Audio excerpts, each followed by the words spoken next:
Hi, my name's Dave Klose. I build some of the most outrageous barbecue pits in the world. It ain't bragging if it's true.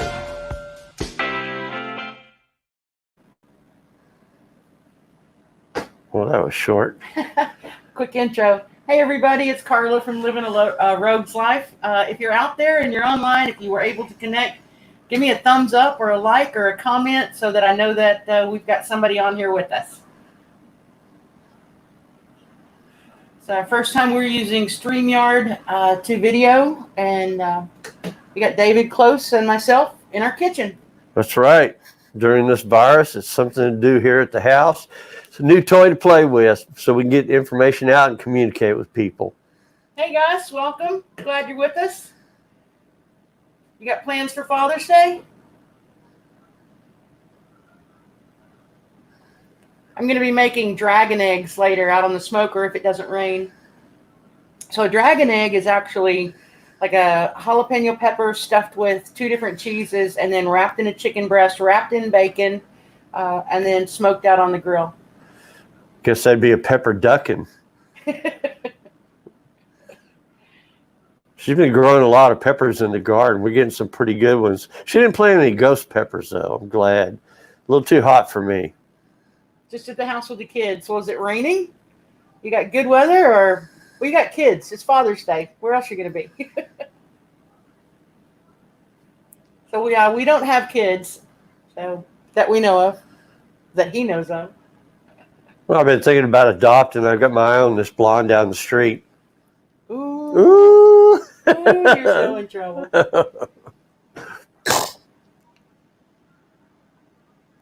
Can you hear them? I can read their comments. Ah. So.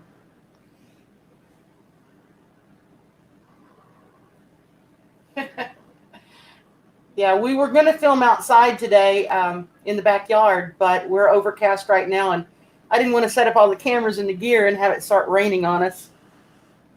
So ran into a little glitch with some cameras, so I've got to get a converter to go from my actual camera to the computer in order to stream. We're on a little old laptop with a built-in webcam. So. She's so technical. I have my moments. Although I am enjoying an adult beverage this morning.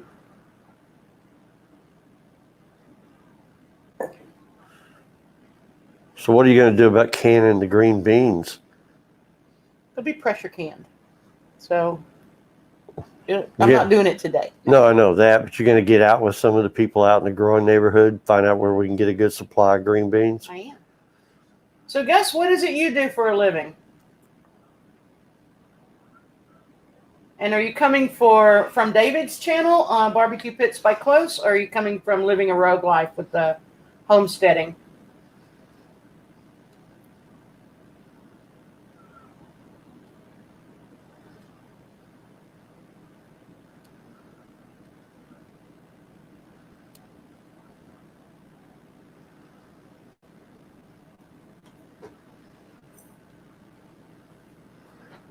So the David shop actually closed down March 24th when they actually said, closed for COVID. So commercial real estate coming through Facebook. Awesome. How's the real estate business been affected with COVID? Is it slowing down, or are you seeing more people looking to buy? We said David closed the shop down on the 24th by mandate. And then after about a week, his guys were begging to come back to work. So because the factory's large enough, they were able to work, not open to the public, but still be able to build smokers. Well, technically, I'm a food product and part of the food industry building their equipment. So I could probably, and I'm a construction company also. So that's my real name is Klose Construction and Fab. So it was a moot point, to say the least, but I learned something from the men a while back. I gave them 12 paid days off for Christmas, and when they came back, they went, "Thank you." And I said, "For the 12 days?" He said, "No. Have you ever had 3 4-year-olds in your lap for 2 weeks? I wanted to get back to work so bad." I got a JoJo behind me. Yeah, don't wake the Huskies up, man. Eating makes them hungry and tired. Sleeping makes them hungry, eating makes them tired. Commercial real estate's been up in the numbers the last couple of months, hasn't it? They're still building the bubble. This is the Joe Banks. Jojo, look at the camera. There you go. Smile. Say I'm smart. I'm smart. All right. Yeah. Come on. Definitely slow down. Retail and hotels are getting hurt the worst, but I'm having a very good year so far. Well, that's good. Yeah, consumer index spending, CPI, and all that. Luxury spending is down a little bit, but travel's going back up. They're up over 576,000 in flight today, as opposed to a year down. It's 80% down from a year ago. The vacationing industry and all that stuff is down about 80%, but housing's growing like a weed here in Houston. Man, it's going nuts. They're not going to stop either.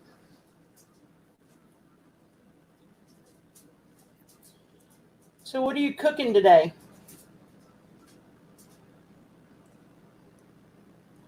Now all the Huskies are in here. We need like a 4-foot screen so you can see it. Yes, we do.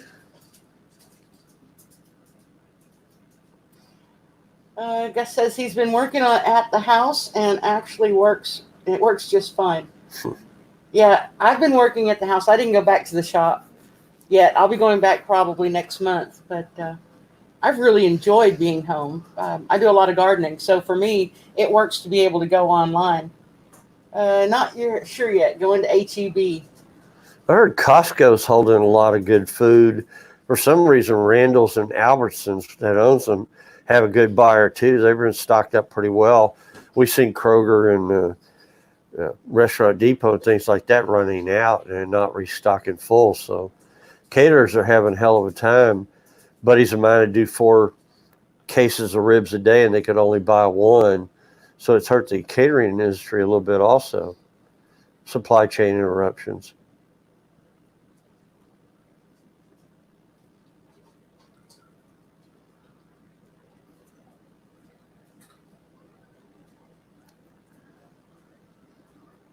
So I heard that come Monday, starting back tomorrow, they're making wearing masks mandatory at all businesses.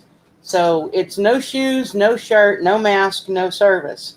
So they're making it, man. It's $1,000 fine to the business if they allow someone in without a mask. Wow. We never stopped wearing them. Camera's over there. We never stopped wearing them. Oh, yeah.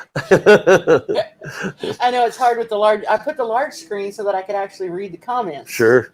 But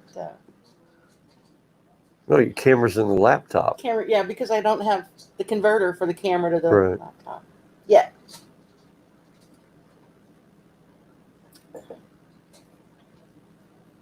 So I got some new lights, got some new speakers, new microphones. Working on the. This is my first time to actually put together a live feed. So David's done many lives, but many lives, many TV shows. Yeah, ask me something about steel. I can tell you about that. Social media is not my forte. Business does seem to be picking up though a little bit. What do you think? People are getting anxious. They're starting to move around quite a bit. I had a guy call Monday a week ago, and he says, I need to buy a barbecue pit. And I went, yes, sir. He said, do you know why I'm calling you? I went, yes, sir. He said, why? And I said, because you're tired of that honeydew list and you're not going to work in her dang garden no more. I got a girlfriend too.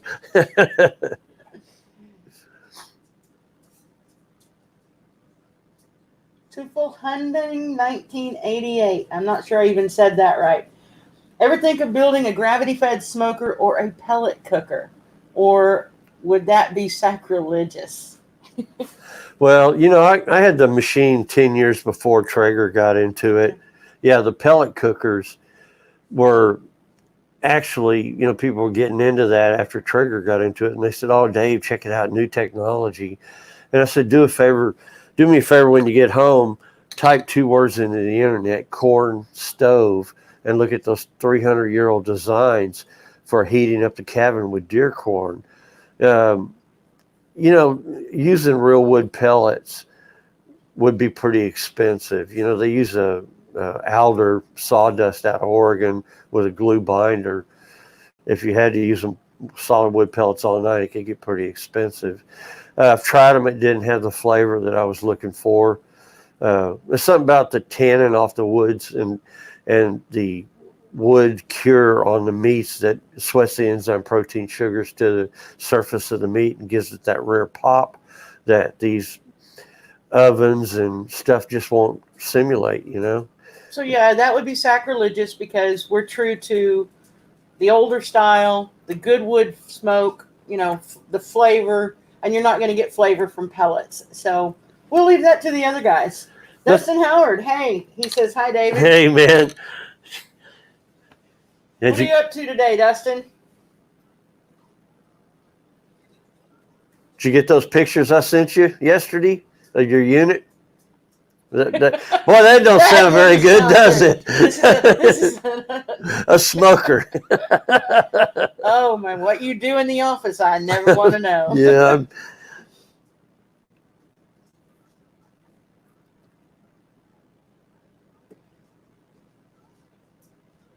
Yeah, I kind of twisted David's arm at the last minute yesterday and said, come on, let's go live. I got to test my equipment and, see if it works. And then we'll set up outside. And then now it's overcast, chance of rain, hot, muggy. So we're in the kitchen in case you're just joining us.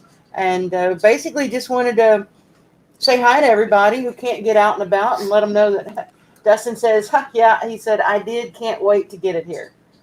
Yeah, we're roasting Jamaican Blue Mountain Wallifer Estate coffee right now. I found some roasters that work out really well, and we're getting a dark roast on them to give it a pop, Seems to be incredible quality compared to what you could buy. It's the best I've ever seen. I guess you just got to do it yourself, literally. So gardening's my hobby, and coffee roasting is David's. Yeah. But, Dustin says he's staying out of the heat.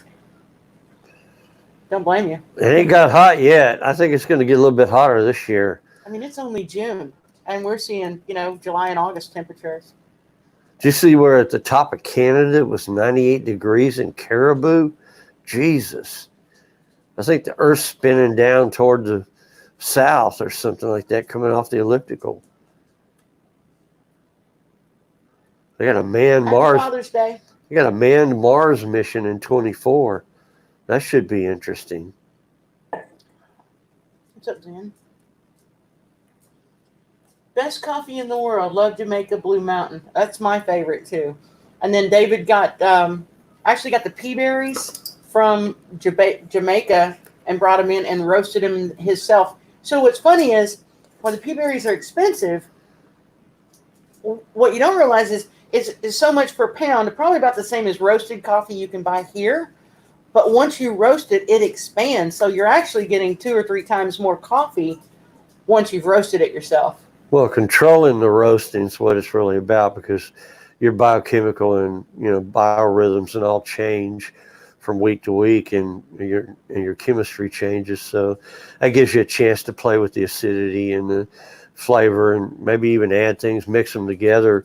Last week I was mixing the Ethiopian Yerkachefi, Costa Rican Tatazu, and then the Wallifer Estate, trying to come up with different blends, So Dustin says he built it. He says, I built my wood shed and extended my patio, so all I need is some brisket. Well, and the smoker. Yeah, obviously. You got to get the smoker home, or the brisket's just going to... Actually, if you get your brisket and it's vacuum sealed and you put it in your refrigerator unopened, it's called wet aging, and you can leave it in there in your refrigerator for up to 30 days. And what happens is, as long as the seal isn't broken, the enzymes will start to break down.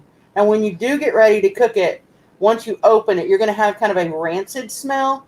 It's not a problem. It's not rotten. You rinse it off and then prep it regular. But that breaks down, the enzymes will break it down, and that brisket will be much more tender than it was if you just bought it, opened it, and cooked it. Well, what she means during a trunk line, down line contingent liability policy is that it should be okay. And that's what I did. if it's in the fridge and the seal gets broken while it's in the fridge, you have to cook it immediately. But as long as that vacuum seal stays good, you're good. It's called wet aging. I mean, everybody's familiar with dry aging, but that's not something that everyone can do at home. Just soak everything in this. It'll be okay. We are not sponsored by the captain. Yeah, like this.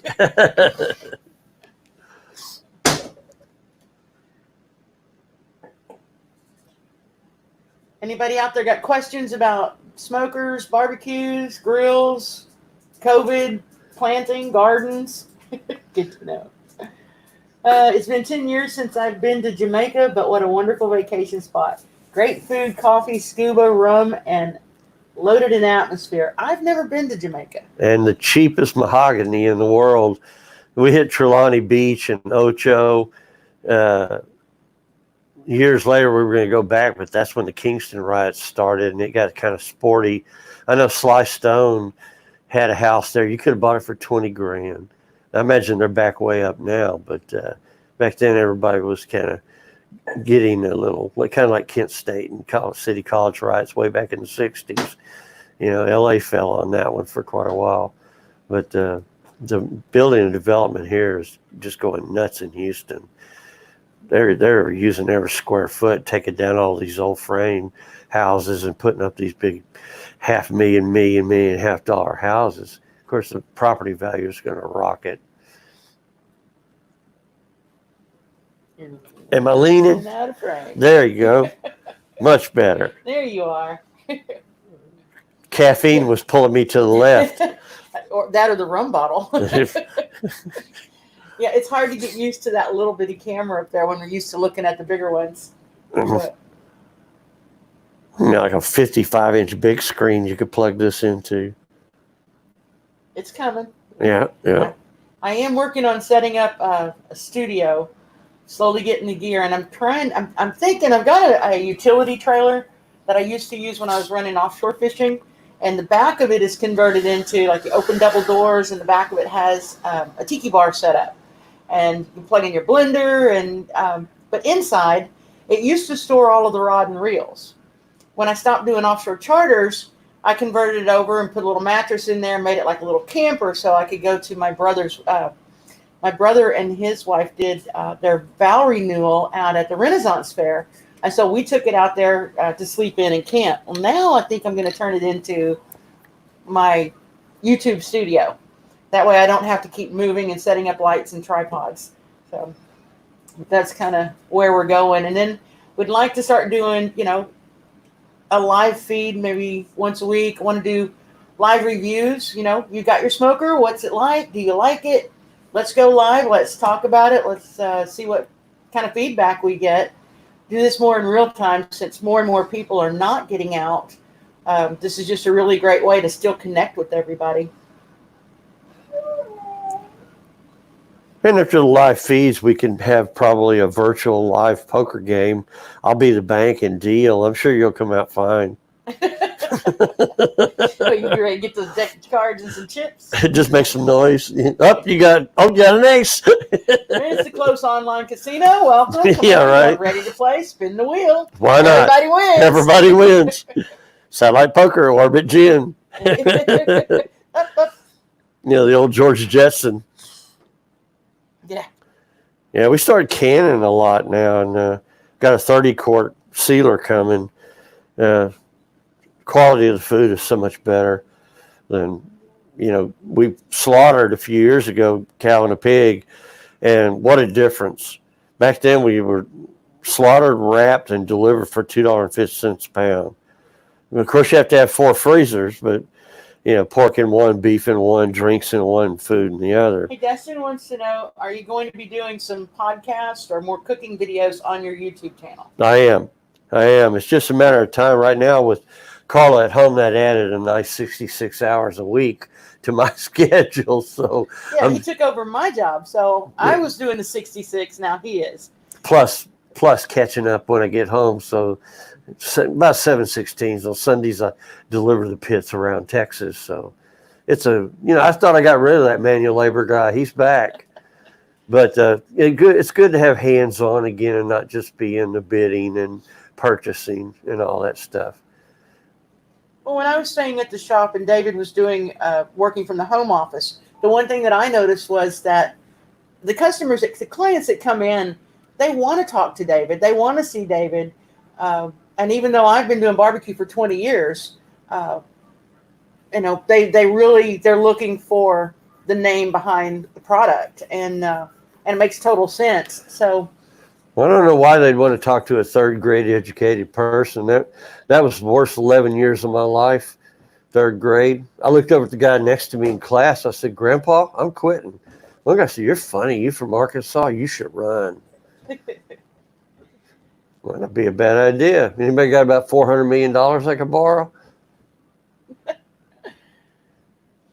No, I won't go buy a Costa Rican island and Good fill it. morning, Hayes. How you doing? Where are you joining us from?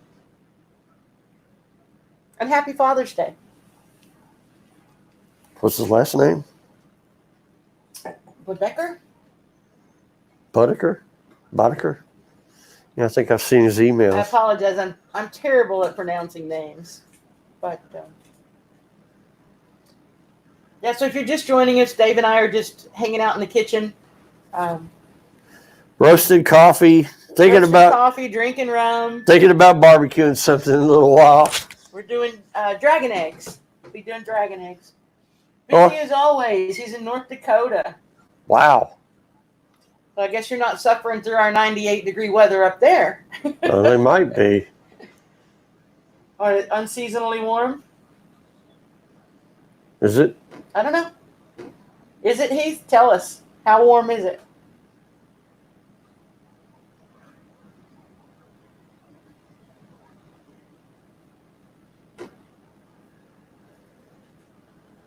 Anyway. What? Guess he took off, huh?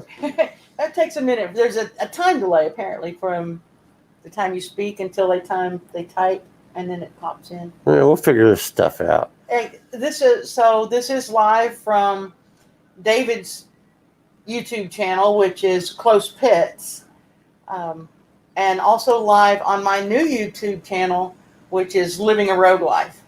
So A lot of you had asked if I'm going to be doing more videos on instruction and all that. I know a lot of friends of mine have charged really, $200, $300, $400 for a cooking class.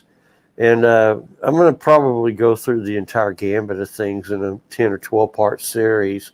It's just a matter of getting time. Weather is supposed to rain all next week. So we're still holding off the videos because I want to, once I get them started, I want to take it from the very beginning of how to operate a barbecue pit. You got some more posts over there. And then how to pick meat at the supermarket, and then move on forward into processing as well as the recipes, recipients, and all that, because I found that barbecuing is absolutely simple. I was amazed after 10 years of tearing it apart how ridiculously simple it was. Salt and pepper and leave it alone, and it came out beautiful. So there's just a few things that are like do's and don'ts and shortcuts to operating a pit and controlling fuel, because a lot of people don't know how to build a fire. And I think that's probably one of the first things that we're going to cover is how to build a fire in the right types of fuel, how to pick the types of woods that you should have and the sizes and so forth. But it's going to be a fun thing. So yeah, he said it's really nice today, but it's been really warm up there this time of year. And you don't have to call me ma'am. My name's Carla. I said we're just hanging out, drinking around, talking, seeing what's going on with everybody. Didn't want to lose touch. Everybody's been cooped up for so long. And so I think we're at what they call stage 2 or 3 now. We may be going to stage 3 Monday for opening up Houston area. However, on Monday, again, they do make it mandatory that if you visit any business that you have to wear shoes, shirt, and mask. New rules. So. Well, we're open for business, and we never stopped wearing masks, But got a great inventory, a couple dozen in stock, as well as restaurant pits, as well as the mobile pits that you pull behind the car for catering and all that, commercial caterers, grills, all that stuff. So people who are in the area should come by. walk through. It's a pretty fun tour nowadays. We have a lot of my collection up there, Orange County choppers and torpedoes, beer bottle pits, all kinds of things, fun stuff to look at because they're one of a kind you'll never see again. So it's a fun tour. I've got a funny story. So one day, this was a few months back, actually before COVID, might have been the end of last year. A young couple comes in, nice. And we're looking around the showroom. They picked out a 24 by 48 pipe smoker, really nice pipe smoker with everything on it. And we do custom logos that go on the firebox. We get them chromed. As they're leaving, they're looking at the display of the different custom logos, and they said, "Oh, we need one that has the Texans logo." And I said, "Well, we can't do the Texans logo because it's copyrighted." "Oh, no, it's okay. It's our team." I'm like, "It's my team too, but I'm not going to do one." "I will send you the artwork." No, anyone can go out on Google and get a picture of the Texans logo and email it to me in a JPEG and want it. And I refuse to do it. And they're like, "It's okay. It's our team." And I didn't get it, and I didn't recognize them. And I said, "Well, I tell you what, when your attorney contacts me and gives me legal release to make the logo, I will." So they left, and they said they were a really nice couple. And the next morning, my phone rings, and Hannah was on the phone, and she said, "Oh, yeah, hey, we were in yesterday. We bought the pit. My attorney's sending over, our legal department's sending over the release so you can do the Texans logo." And about that time, the email popped into my inbox, and I was like, "Do you mind if I ask how you were able to make this happen so quick?" She said, "We own the team." I had no idea that it was the McNairs that owned, the Texans, and that they came in and they bought the pit. So he came back a couple days later and was kind of chuckling at me, "Not going to do my logo, huh?" But yeah, so that was pretty funny. Well, the fun part for me was a week later when I took it over to his house here in River Oaks. Cal came home and modeled the pit for me in front of his pool and gave me a blurb for the website. What an incredible thing for them to do. I mean, really nice people. And it's good to meet people like Sean that. in Alaska? Alaska, my God. He's one of my new friends online from the homesteading groups. I think she's headed toward prepping personally. I don't know. When things start appearing, I'm not digging a cellar. That's all I know. Already got it. We got the root cellar covered.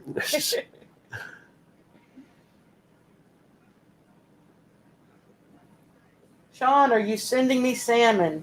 I really need to put some salmon on my smoker. Yeah, that stuff's anorexic by the time we get it down here. It's traveled 3,000 miles. I mean, I think a prime side is $140. My God. Kind of missing that $1 Seattle salmon. $1 Seattle? $1 a pound, yeah. Indians. What year was that? Last year. The Indians were selling it for that.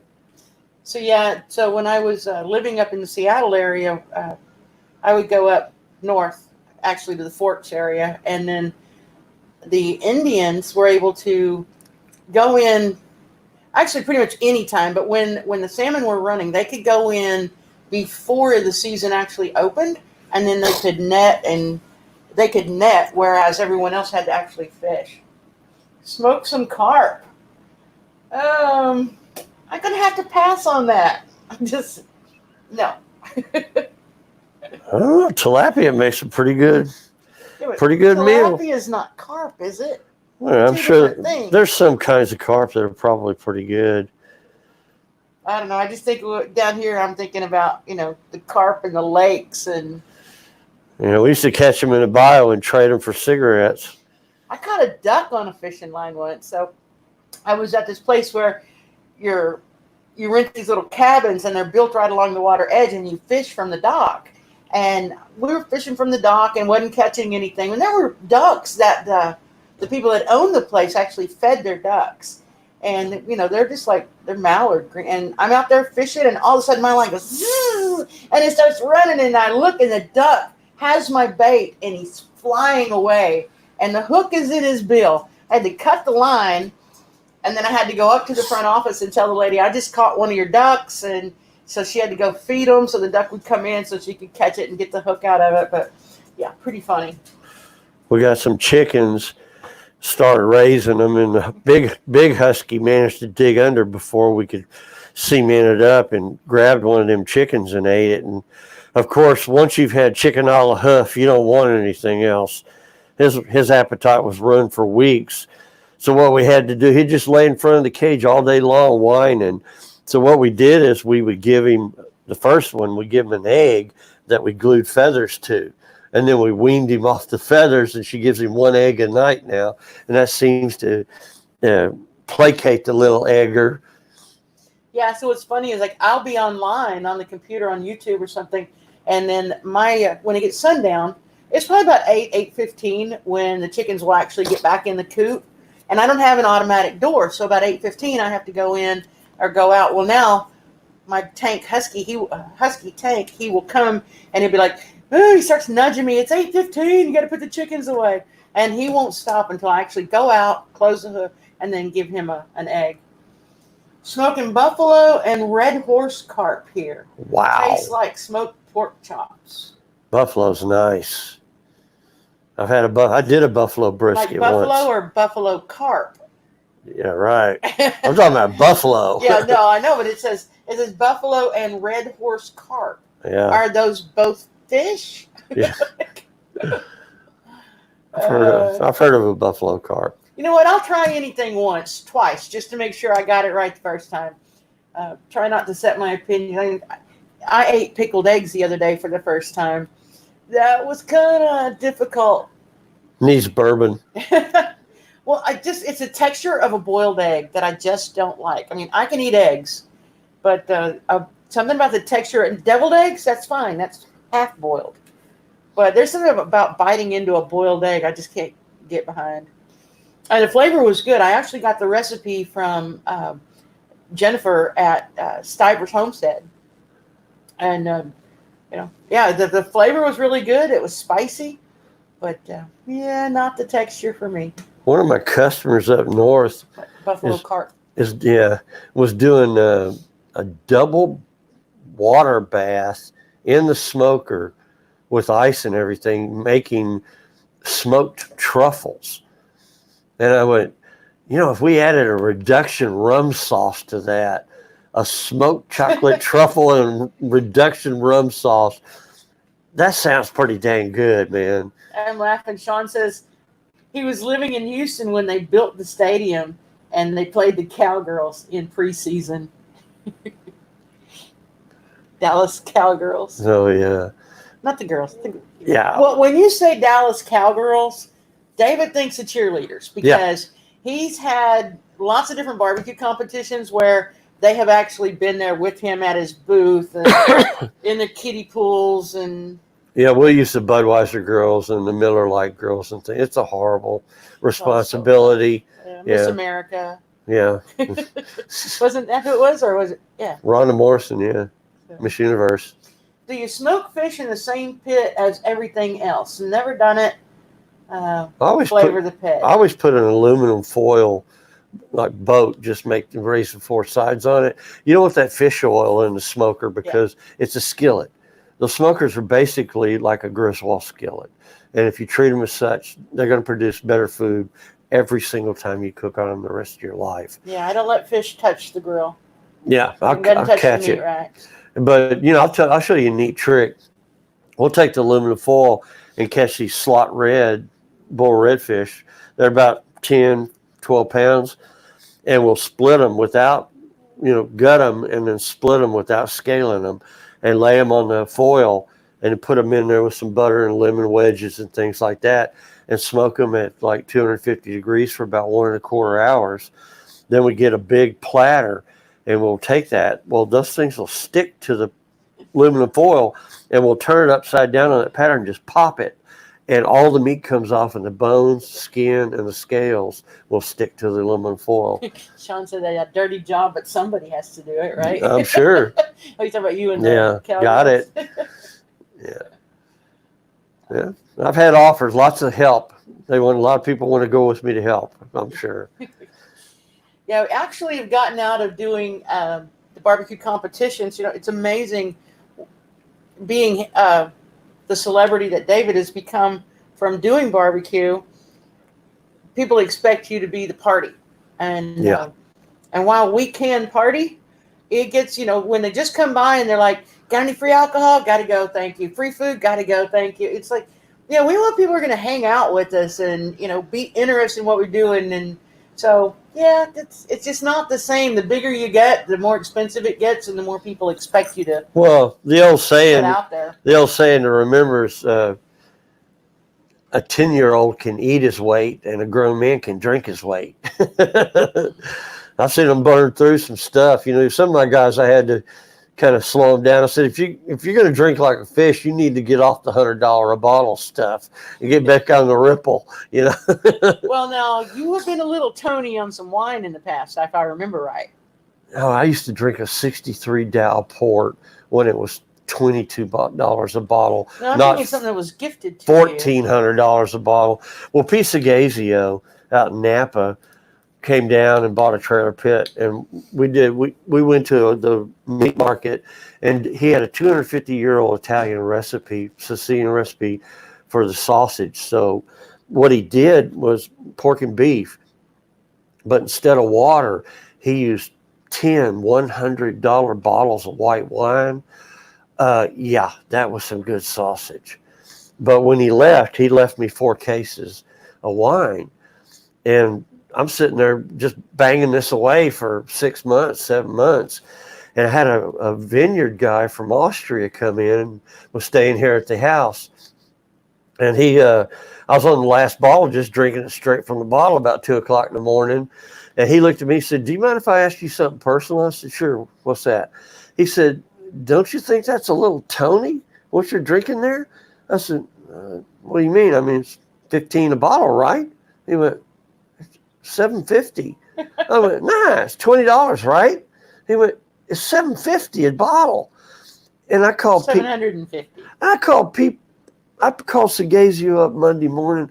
I said, "You left me $14,000 worth of wine and didn't tell me? I would have swallowed twice." I was already on the last bottle. Excuse me. It's a kit. Yeah.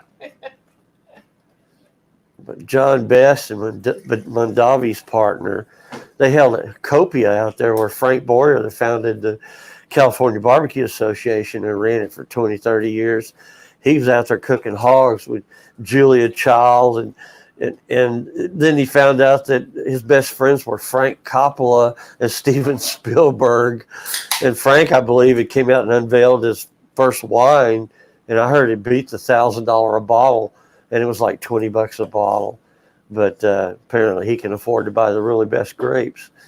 But it's amazing the people you meet in food. Unreal, the caliber. We had the first internet cook-off way back at Danny Galden's place in Carlsbad, New Mexico in about, I think, 88 or somewhere in there. And there were 60 of us that showed up. And that was unusual because none of us, we were just forum buddies from the BBS boards, and we didn't know who anybody was. So there's 60 of us sitting around trying to figure out how to socialize. And one's a Navy SEAL, one's G-12 military intelligence, hardened biker. And I'm sitting there talking to one guy, and I said, "You're a shark paleontologist? You dig up dinosaurs for real?" One was a combat specialist, doctors from all over the world, and just such a mix to get together for a barbecue. It was fascinating. I think David used to go down every year to Southern California, and him and his buddies would go out fishing, offshore fishing off the coast of Mexico. And you want to talk about an eclectic group. That was everything from lawyers, doctors, businessmen, and David. Well, some of that was pretty Tony. I mean, these guys are brain surgeons, 30 mil a year, stuff like that. They're incredibly well off. I was the junkyard dog that he brought along, jack of all trades kind of thing. And I walked in there one morning and they were talking about me. They said, "Poor kid, his house probably only cost 10 mil. I just got my coffee and left. I didn't see a point in joining that conversation, but every now and then the Mexican troops would board the ship and all that, and they wanted to have me along to kind of help placate things between the two different entities, because these guys all know the presidents of both countries and stuff like that. So Yeah, I thought it was pretty funny, though, that women weren't allowed to go on the fishing trip. It was strictly men. So David gets on the boat. We had rented a condo on the beach in Imperial Beach. yeah, Imperial Beach, California. And so the guys go off, and they're going to be gone for 3 days. I'm alone by myself, and I'm in the middle of the night. The first night there, I start hearing this. I'm like, what is that? And I mean, it's dark out, and I'm right on the beach. So I go out on the balcony, and I look, and it was the Navy SEALs doing indoctrination or some kind of training. Buzz training. And they were running them all down the beach, and then they had to go out with rafts and assemble, and they'd pick a guy up, and then they'd run. And they did this all night long on the beach. And so, yeah, I had to suffer through. And then we had the topless volleyball. International volleyball competition. So, yeah, it was rough life. Navy SEALs and naked women. Yeah, the SEALs, they really do PT them 3 days and then throw them 10 miles offshore. They really do. He says we all put our pants on one leg at a time, sir. That's right. That's if you wear pants. How do you know we're wearing pants?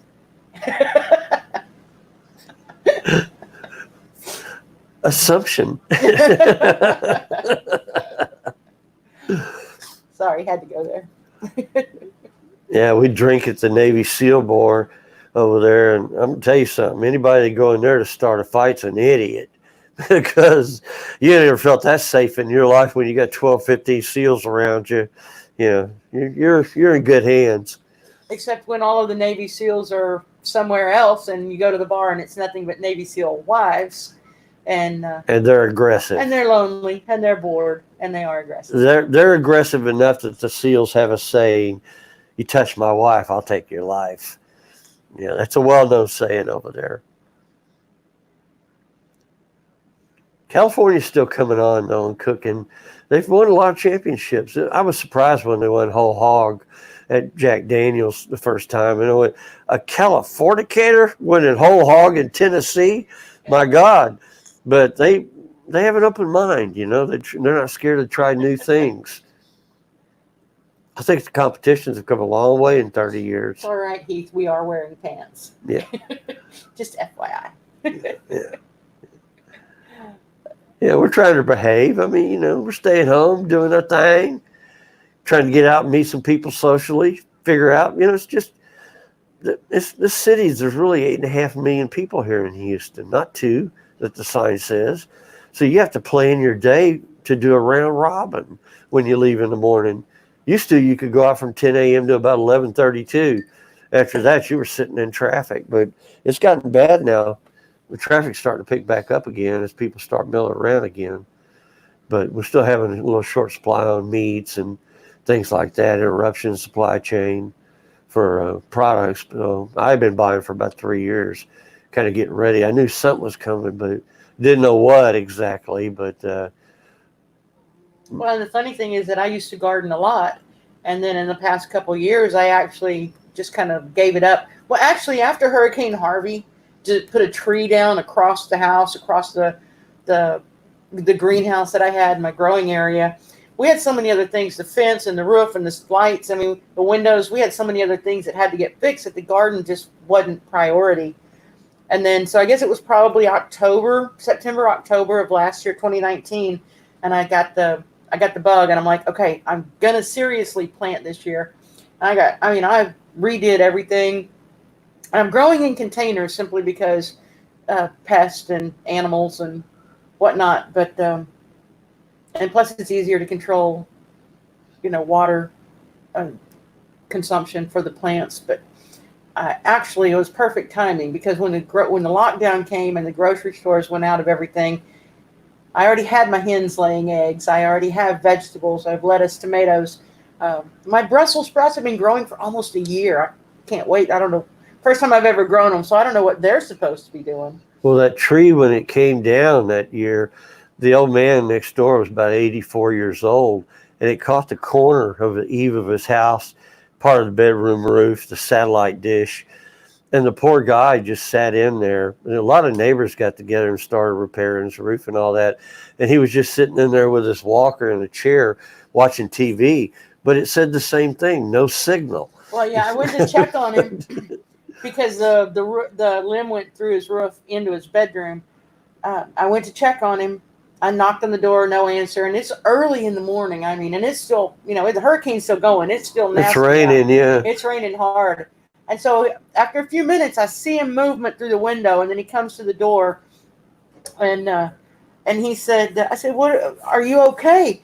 He said, "Well, I got a leak in the bedroom." He didn't realize that it was a tree, and he says, "Oh, I'm just sitting here watching TV," and I looked over at the screen, and it was just, fuzzy. There was nothing really on the TV, and no signal at all. And then I put out, actually, I don't know if anyone uses what's called Nextdoor.com. So our neighborhood's really big on Nextdoor.com. So I went online and posted on Nextdoor.com, and the next thing you know, we had neighbors coming out with chainsaws. They had his roof fixed, his fence back up within a matter of 2-3 days, well before our insurance agent could even get here to evaluate our damage. So, but what object would you like to make into a pit the most? Richard Andrew Swain. What object would you like to make into the pit? Well, I see things differently. A lot of people. You see a water tower. I see a 2000 turkey rotisserie with an elevator going up. If I won the lottery, what I'd like to do next would be a solid wood Spanish galleon, and all the 16-pound colonnade cannons on the deck would be smokers. That would be the next project, and a Rolls Royce after that. This is a guy who wants a trebuchet in his backyard. Yeah. Yeah, I like that technology. But technology is still growing. I've had some ideas of engineering that I'll probably be coming up with. I think I figured out a way to reduce the fuel consumption about 80%, but it's going to take a year of engineering and testing in different size pits to get the technology right. But the whole idea behind these things from the very beginning, 40 years ago, was to make the pit run to 250 and park. And that allows you to go play where it was fun in the first place, which is in the kitchen making sauces, mops, marinades, flambe desserts. Or margaritas for all the girls. Yeah, well, when we do these international cooking classes here at my house, first thing, nobody cooks in my house but me. And secondly, I'm the bartender because that's how you get the girls. It's just a matter of amount of Cointreau in those tequilas. And then you had to be able to entertain also. So we had to design a pit that would do all of that stuff for us, that we didn't have to watch, that would just park at 250 and not move.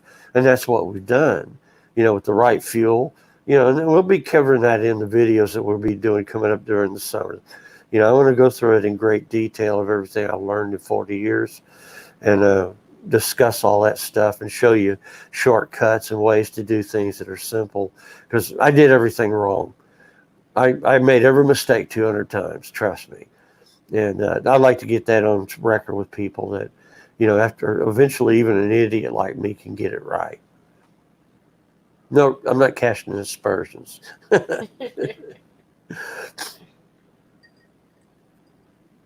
But definitely a sailing ship. When David first started saying that he wanted to take a Rolls Royce and convert it into a smoker, we were getting phone calls from people wanting to give him a Rolls Royce to actually convert. Well, now he has a specific Rolls Royce in mind, but the thing about it is you have to be, when you convert a vehicle into a smoker, you've got to totally disassemble it, because of all the oils and gas and every bolt. You've got to clean it all, put it back together without the engines.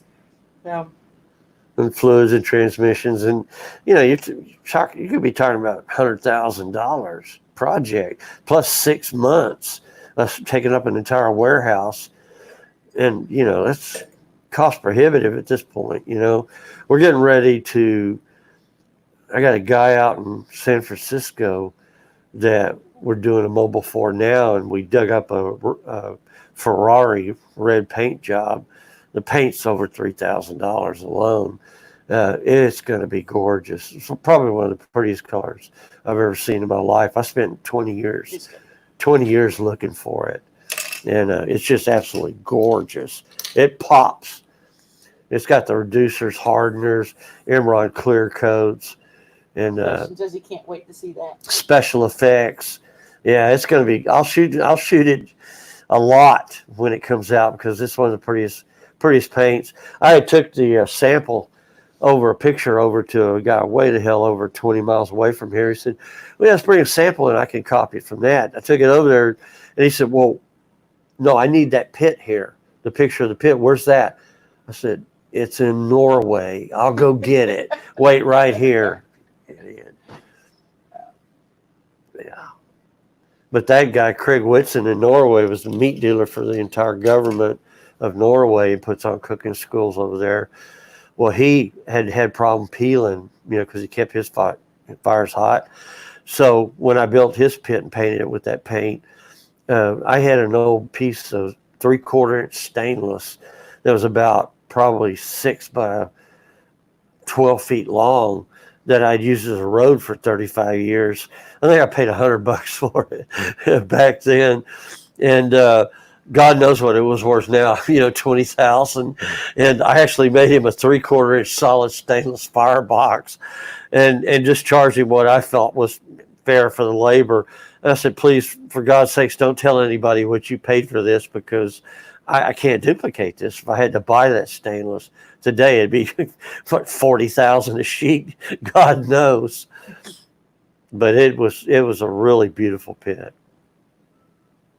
We've got guests coming in this weekend. So Tim and Starla from Ridge Life, they actually left yesterday on their motorcycles for their 2020 tour.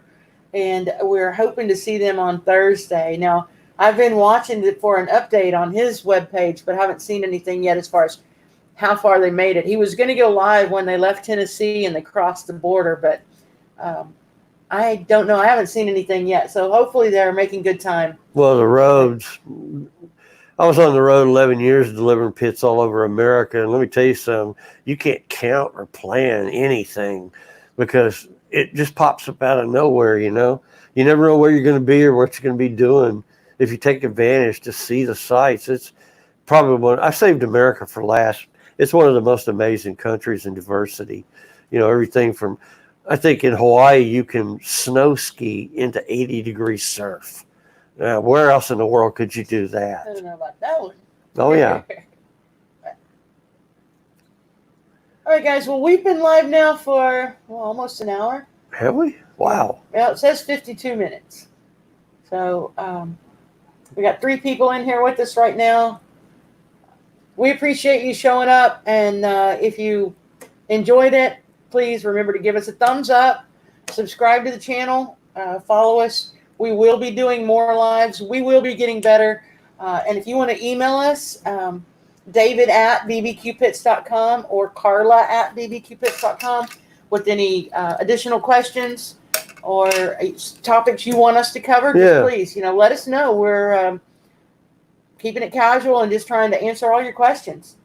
So, guys, enjoy your Father's Day. Have a great afternoon. Thanks for being here. Yeah, have fun.